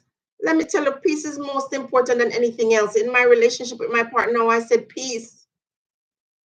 I'm with him for 18 years, and I would trade that for my complete peace if it is threatened. I want peace. Um, I don't want him to make me happy because he's not capable of making me happy because that's something that's within me. But I want to be in an environment where my happiness can exist. Do you understand me? So, yes, if you've been married to somebody for a long time and you have to make that choice to go on your own, it's going to be difficult, especially when you have children and you do have memories, because these bad relationships, all the years are not just going to be bad things. You're going to have good memories. Sometimes these are your childhood friends. Sometimes this person was your best friend. And you get to the point where you have to end it. Yeah, yes, Cherry. Yeah, bless up, freedom. You have to decide, okay, okay, let's talk about infidelity, for example. You're in a marriage or in a relationship and the person cheated. It's weakness of the body and the mind. It's about weakness. The difference between the person who cheats and the one doesn't cheat is like self-control. Because every man at some point entertain the thought of being with some other person. But some of them won't go through it because again they'll say, boy, I don't want to take a chance, I don't want to get disease. I've heard my friend husband tell her that. Like, I've thought of cheating, but I don't want to get any disease. Or they're like, oh, I don't want to lose you. I know that if I do it and you find out, I'm going to lose you. So it's self-control. When the person constantly threaten the marriage or threaten the relationship with infidelity, the problem is not now just because he's a bad person. It's about that he has something controlling him. And if he doesn't get a hold of it, he's going to destroy himself ultimately. Because you're going to end up going in bed with the wrong demon. Because there are women who are demons too. The worst thing that could happen is not her getting pregnant, is for her to transfer that negative energy to you. And when you have it on you, you pass it on to your partner. And sometimes you go in bed with somebody, male or female, and when you're done, not even water, like the water is flowing through your hands, is like your life. Nothing is working out for you. So if you really stop and think about how you meet energy with energy, maybe that would be the reason for you to stay faithful to the person that you're with. Because then again, nowadays, too, you have people women will get involved with a man that she cares nothing for. She only wants him because he has someone, or she wants him for what he can do for her. And the woman who's helping him to build, you know, or the man who's helping the woman to build a life together that mean well for you, you mess that up with one night of passion. And there are women who sleep with men, cheat on their partner with men, and they'll confess that it was the worst sex ever. Why? The demons worked black magic on me, but I got away from him. Oh yeah. They'll take everything, they'll do everything. That's why I'm very convinced. Anytime you got the person hurting you and embarrassing you and public shame and humiliation, and you can't leave, that is not natural. No. I always say I'm not shedding tears to count years in a relationship. Absolutely not. I'm not going to be depressed and crying. That's why I'm the way I am now. And I've always told my current partner, listen, sometimes you're brought together for a season. And if it lasts, it was meant to. But I'm not trying to hold on to anybody who's not trying to hold on to me. And I'm not trying to, I hear women say, oh, women who love to be side chicks, they say, oh, if you were doing things right, your partner wouldn't cheat. No, that has nothing to do with it. It's a physical thing. You could swing on the chandelier, you could do all the thing, you could be sexy, you could be whatever, and still go sleep with a mad person, a mentally ill person. I've seen that happen in my community where I come from. The woman was mentally ill, and men in their fancy vehicle used to line up at her gate. Did they go to her because, yeah, whatever demon is on them met the one that is in the woman who is mentally ill? I hope to be you one day. I really do. You will be. Just listen, first of all, find good friends that you can talk to. And not just good friends, because I remember for myself, no one in my family knew I was going through all of that stuff that I shared for you guys. No one. The first, I think the second or third video I did on this platform, I talked about it and I wept. I never told anybody that I was in that terrible relationship. No one at my church really knew the details of what I had gone through. No one. It took me years to be able to talk to people about it. I talk about it here on my channel and I wept. And now I wish I didn't delete that video. And I never knew that I could move on because I had Stockholm syndrome. I used to feel sorry for my perpetrator. I used to feel sorry for the person who, was doing these terrible things to me. Oh, hi, yes, Cookie. I'm gonna have to rewatch it. Just talking about being in toxic relationship or marriage, talking about the red flag, talking about being in, a marriage where there is domestic violence, manipulative men, narcissists, and men who allow their emotions, their weakness to destroy what they build with their partner. Addiction, there is such a thing as sexual addiction, and you have to get counseling. You have to get counseling, but there should be people. When I was getting married my second time around, I went for marriage counseling, and I think it was a very good thing, but nothing really prepares you for marriage like marriage itself. um and how to communicate, the traps of getting comfortable in your relationship and taking each other for granted. I mean, we've been married for a long time and we still have dates. And I still expect it. Yes, I still expect it. I still demand it. I make a big deal about my birthday because I never used to celebrate it in the past. And now I do. And sometimes there's an inside joke where my husband would say, oh, you didn't do this for me or whatever. And I would say, you need to ask. Because when I need anything, I ask. So I don't really volunteer everything. Like, you have to ask, you have to learn to ask for what you need. Because I am someone that demands When I need something from somebody, I demand it. And guess what? I'm not afraid to be alone. That doesn't mean that I would miss my partner. That doesn't mean that I would get lonely. I was lonely for 10 years, and everyone I knew was in a relationship, whether it was toxic or it was okay. Everybody I knew, all my friends had boyfriends. Everybody was in a relationship with their husband or baby daddy or their boyfriends. But I learned to appreciate my own company. And while I was waiting, I was really preparing myself for the next person too.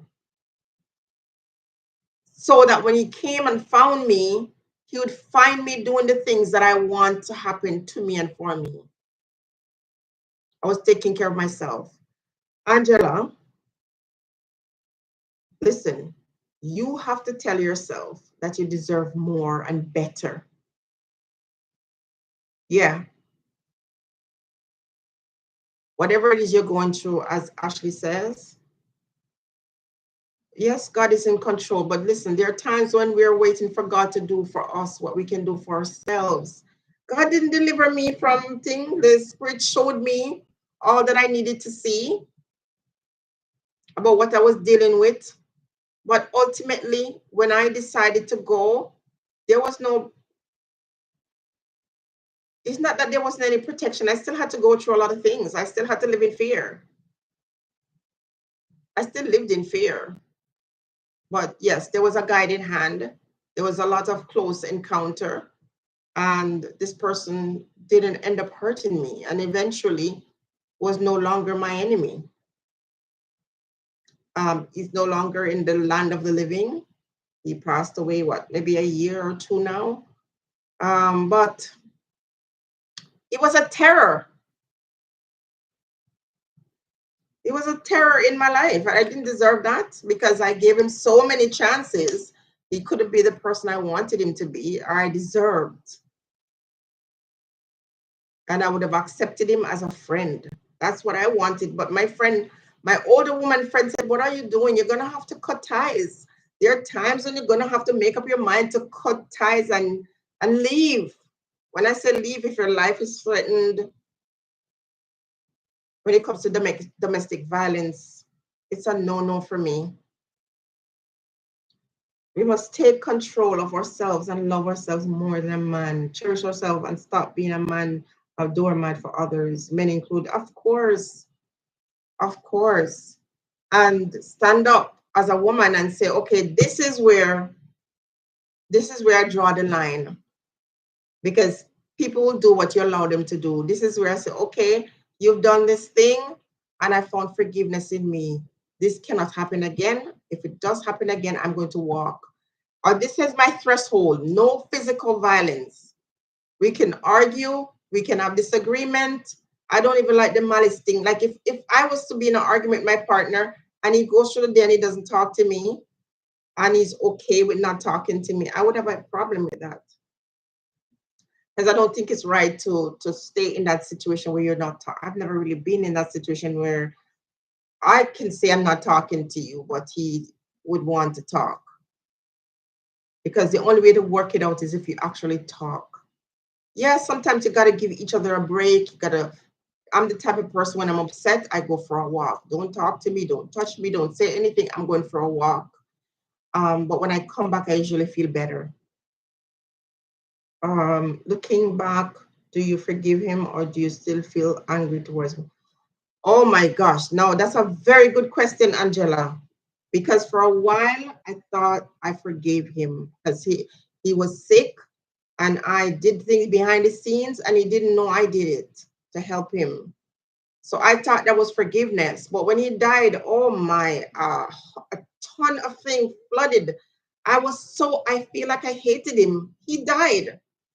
And everything came flushing back. Everything came, I was so angry because you see, there are times when there are parts, that unhealed part of yourself that you still didn't deal with. And so something like that just, I felt like, oh, I didn't get a chance to explain to him how I felt about the things he had done. And I never got to hear him say, I'm sorry for what I did. And, how he just abandoned his responsibility as a father and just allowed me alone to take care of these kids and raise them. I felt like I hated him. I have to make peace with that now, but, you know, a lot of resentment is still there, to be honest with you. You can't feel angry towards a dead man, but yeah, I still feel some type of way. So a lot of us women that go through these relationship problems, we're actually in need of therapy. These extreme violence or extreme abuse, and it's not just physical, mental. A man doesn't understand when you're with a woman that loves you, that gives her everything or all to you, and then you go out and you cheat and she forgives you, and you go back and you cheat again and she forgives you. You've broken that woman. Sometimes her deep love for her allow her to stay, but you owe her not just an apology, but you owe her that thing to just not do that to her anymore, if she has it within her to forgive you. I think if my partner cheated and I found out, I would feel betrayed. And I don't know if I would forgive him, but I know that it wouldn't be the same. Looking back, yeah, it wouldn't be the same, because that's sacred bond. Like whatever you're going through with your partner, you can overcome it. But when you introduce someone else into it, that sacred bond is broken. They always leave some form of destruction with you. My ex always told me I was ugly and actually said he doesn't want to be seen out with me. Oh, that's now. Oh, wow. Yeah. Um, but that was just to keep you his slave, you know? He didn't really think you were ugly. Because again, I used to think I was ugly. When I look back now, I'm thinking, wow, they managed to convince you. This is when they want to control you. Just like you see that young woman starving herself. Why is she all of a sudden starving herself? She wants to look like the girls. She's thinking she's doing it for her health and all that stuff. But no, she went on that thing about losing weight and becoming obsessed with it, thinking that it's about how she look. It has nothing to do with how you look. It's not because you're not beautiful. It's not because you're not skinny. It's not, those are not the reason why they do the things they do to you. It's really not about you either. A man goes out and cheats, it's really not about you. It's about what he's dealing with. So he has issues too. Himself might be, having a problem where he's addicted and he needs to get help. And it's not a personal thing against you. It's something that he needs deliverance from. That's what it comes down to, deliverance. Why are you doing this to someone that you care for? There's a demon spirit that is attached to the individual, and they need to be delivered from it. And you cannot deliver them from it. They need not just prayers, but they have to want to be delivered from it too. You understand? They need deliverance as well. Playing mind games to control you, and that is why you have to love yourself unconditionally. Absolutely. Manipulating you. They do something, even some violent men, some abusive men, they'll say, look what you made me do. I have had experience with counseling battered women. This is why every year in December, I do the fundraising or the drive for battered women and children, because I too know what it feels like. That's my story. That man wanted to have total control over the woman by attacking and eroding her self-esteem. Yep. That's how it's done. How do you control her? By making her feel terrible about herself, by doing things that you know is going to erode her self-esteem, by constantly telling her that she's the problem or the reason why they're the way they are. So I think it's Angela, is going through it. Angela, I don't know if you're still married. I have to go back and read the comments. I don't know if you're still married to the person or if you broke up and just still trying to figure it out. But as you say, they leave some form of destruction, which is psychological and emotional, and not to mention financial. I've met some women who talk about how their lives are ruined after things end with their partner. He's moved on with someone else and she's left carrying the financial burdens that they both made together. You know, it's so much, it's so complex. So it's not like we're trying to say our life is perfect and we've never had bad experience. Is when we see and we know ultimately this is going to be the end. This is what's going to happen at the end. You're going to have to end up choosing yourself or you're going to destroy yourself in the process. And love is something that is pure. It's not perfect, it's pure. And if you care for somebody, you're not going to want to hurt that person over and over again, whether you're a man or a woman. So if you're okay to see the person that loves you crying all the time, forgiving you all the time, and you still constantly do the same thing over and over, I don't know, that's not love, you know? Anyway, let me see if I have everything. We talked about it. Okay, question is, should you stay because of your children? Should kids be the reason why you stay in a marriage or in a relationship? No, we were not married, but he had multiple women. Some were friends. Wow, your friends, Angela? I've cut everything and everyone off, but I gave so much. I don't understand what I ever did to deserve it. Nothing, because it's not really about you. There's nothing you could do to make someone deceive you or betray you. There's absolutely nothing. It has nothing to do with you. The moment you get to understand that, you'll be better. And as for the friends, if these were friends of yours, they were never your friends. But that's a red flag. And as much as it hurts, Angela, you are blessed. Some women don't get a chance to escape all that. They end up in it. Sometimes those men end their lives, whether they introduce them, they go out there and fool around until they bring disease home that could take your life, that could change, so much.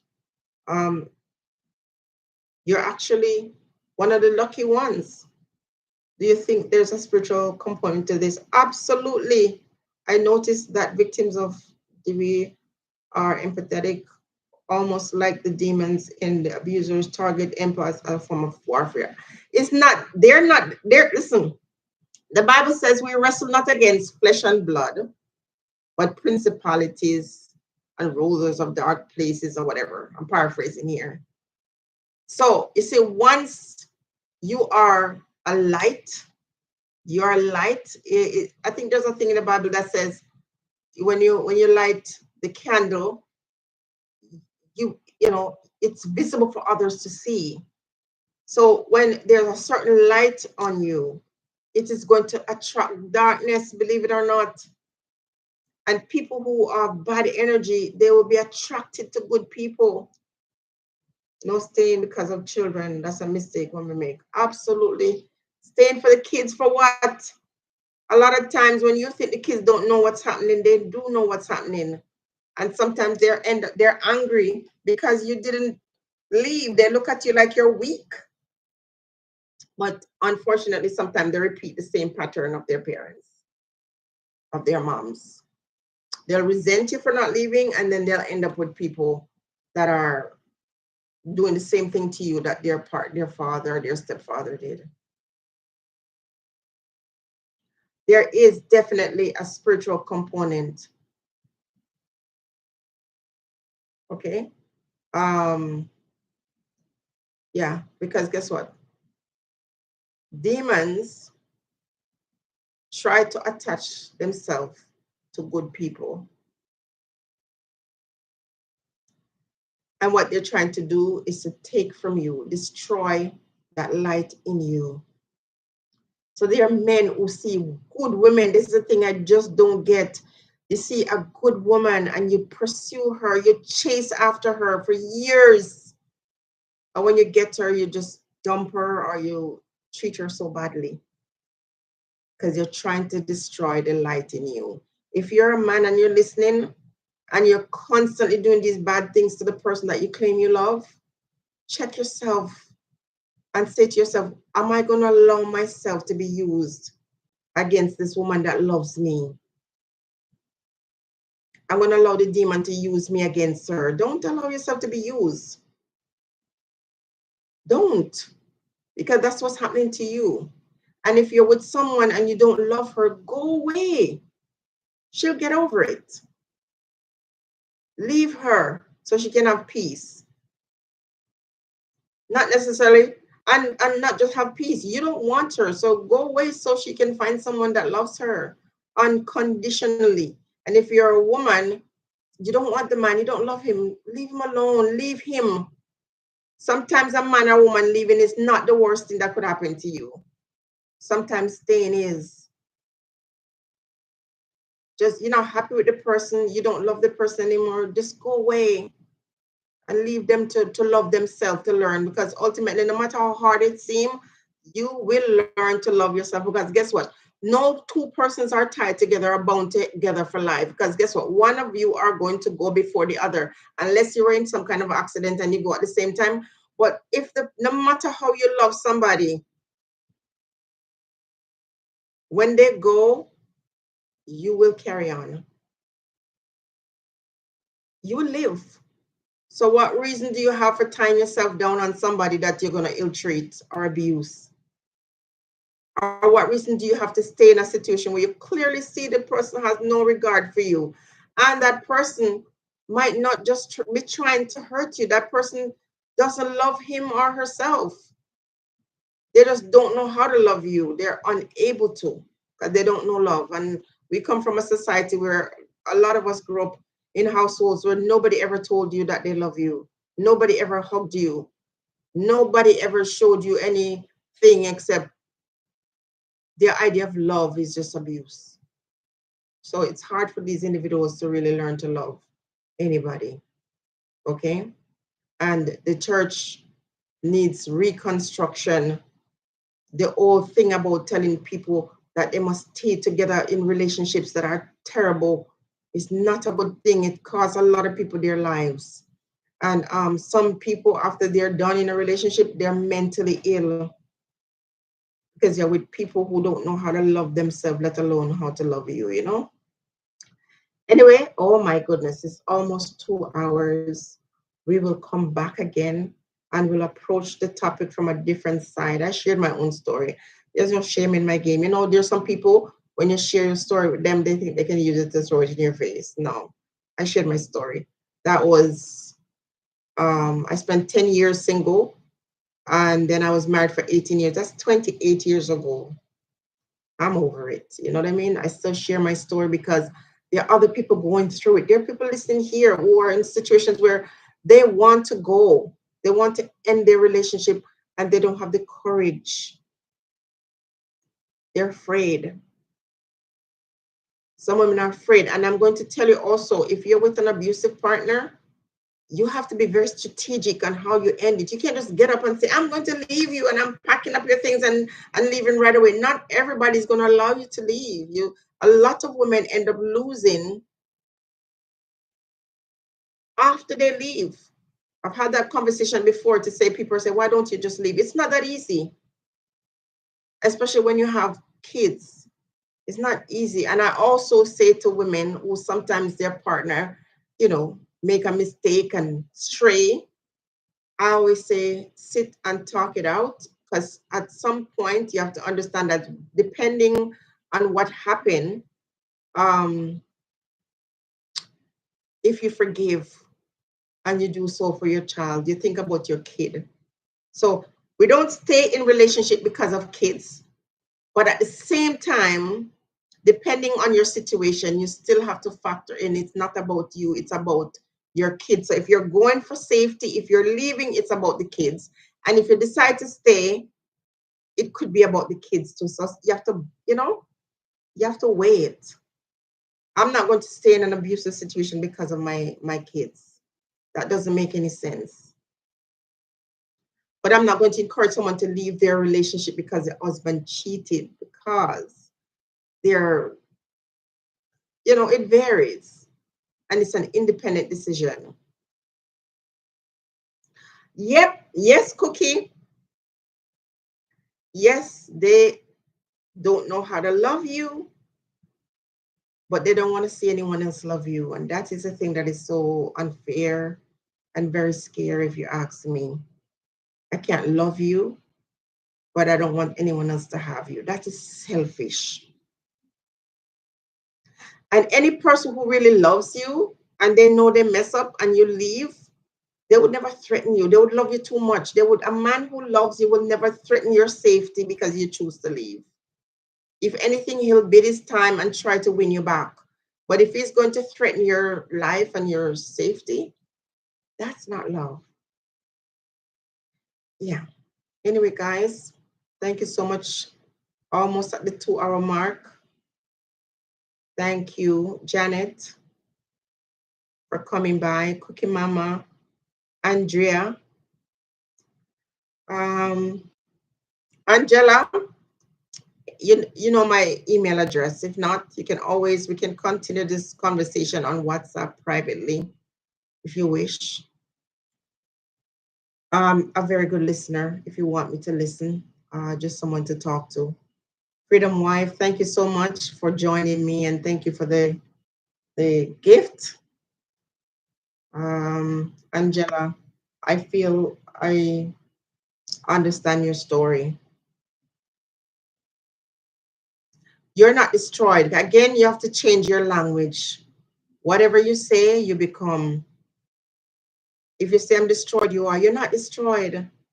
You're actually very blessed because you're here to tell your story.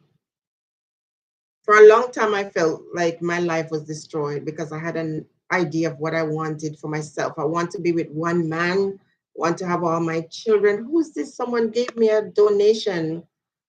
Oh, thank you so much. I can't see on the screen who gave me this donation. Oh, Cookie. Oh, bless you so much. Thank you very much, Cookie.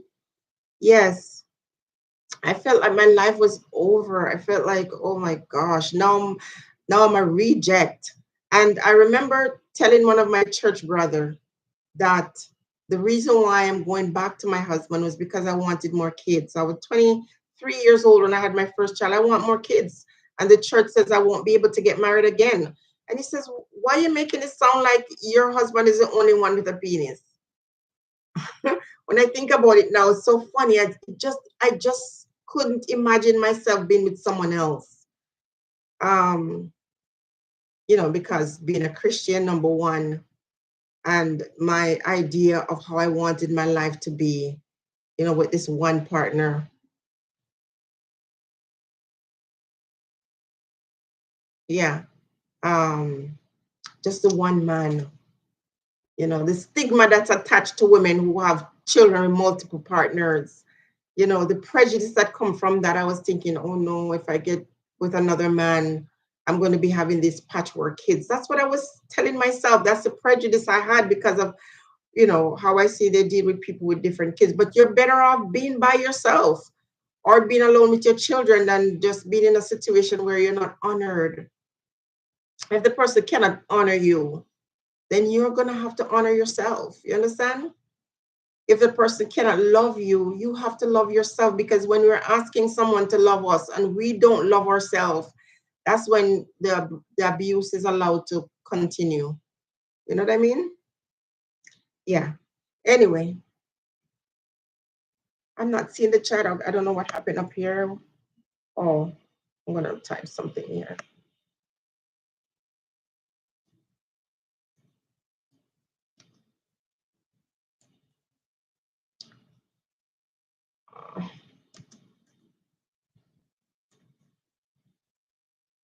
This is allow me to say thanks to Cookie Mama for her donation.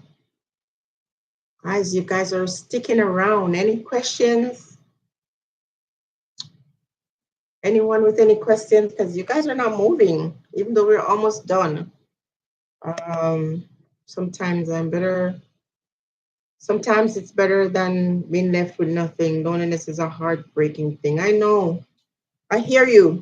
I repeat, I read it again because I know it's the truth. Uh,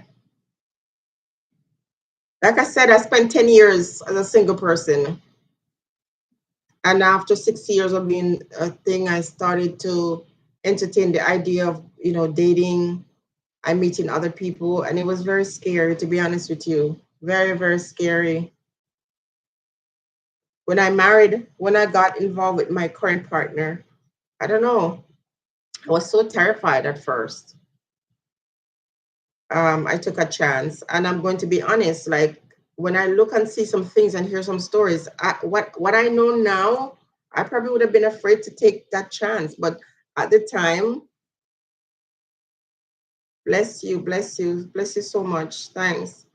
Um, Now, having been in two relationships and having a successful marriage for a long time now, I know that if things ended, I just wouldn't want to be with anyone again, to be honest with you. I wouldn't. I wouldn't want to take the chance because guess what? My happiness is most important. My peace is most important. Even if I could find Mr. Charming, I would not take that chance because you cannot predict the outcome of these things. It's good to hear from survivors who overcome a busy relationship. Yes, let me tell you. And I just tried to simplify it because it was terrible. I just simplified it because I could get into it more. So I understand. I'm coming from this place where I met somebody and felt validated. In my heart, I really wanted to be in another relationship for the mere fact that I felt like I had a hole in my heart that needed to be filled. Like imagine having your first two kids and not having someone share that excitement with you, that love, oh my gosh, it wasn't a nice thing. And then to meet somebody who just fawned over that kid, there's a hole that I had that needed to be filled in my heart. And that's why I always come out and talk on these topics because, coming from that experience and recognizing people who are actually going through it and they themselves is not even aware. And also realizing that there are people who actually want to get out of that bad marriage, but they don't know how. I don't care what Chrissy says. I don't care. She wants to come out of the marriage in one piece and still be friends with that person. And that's never going to happen. Sometimes you have to cut your tie, you have to sever the ties, you have to move on. You can't cut ties with a narcissist. They'll never let you go. They'll never let you go. Just have to make up your mind to be lonely. Just have to make up your mind. And if you're in an abusive situation with somebody, this is what I told myself. If you're going to take me out, you're going to take me out when I leave, not when I'm with you. I'm not staying with somebody who could possibly do that to me. You're going to have to do it to me after I leave. Pick you, choose you. At the end of the day, you can't even pick the kids to remain in that situation because they will hate you too. And I'm going to leave on this note. A lady and her husband um, broke up. He was a very abusive man. That's why she was able to identify some things with me because she was going through it. And when she left him, years later, her son, her son said that he was angry that she didn't find somebody else. He wanted a replacement father. But she said that she didn't want to subject her kids to any more negative thing like that. So she chose herself, and her son was happy that she left, but he was still angry that she didn't replace him. And she's like, I have no guarantee that when I find someone else, he wouldn't come and abuse you guys. That was the risk she was willing to take, or she was not willing to take that risk by bringing somebody else into her life.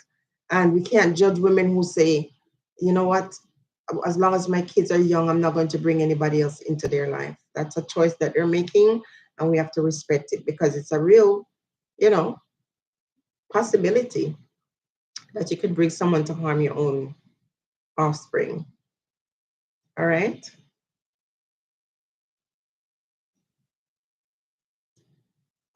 Unconditional love is for yourself. Can't love somebody unless you love yourself first. All right, guys. Anyway, I'm going to wrap it up now. We'll do this again. Send your questions and we could have the discussion again, okay? Cherry, George, Ashley Bell. Ashley, it was your comment that caused me to do this because it just really resonated with me. You said, God don't put everyone together. We put ourselves with demons. Let me tell you, that one hit me because it's the truth. Bless up yourself, Jordia, Anita, Trina. Listen, if I haven't said your name, forgive me. Thank you guys so much for coming through, for liking the live.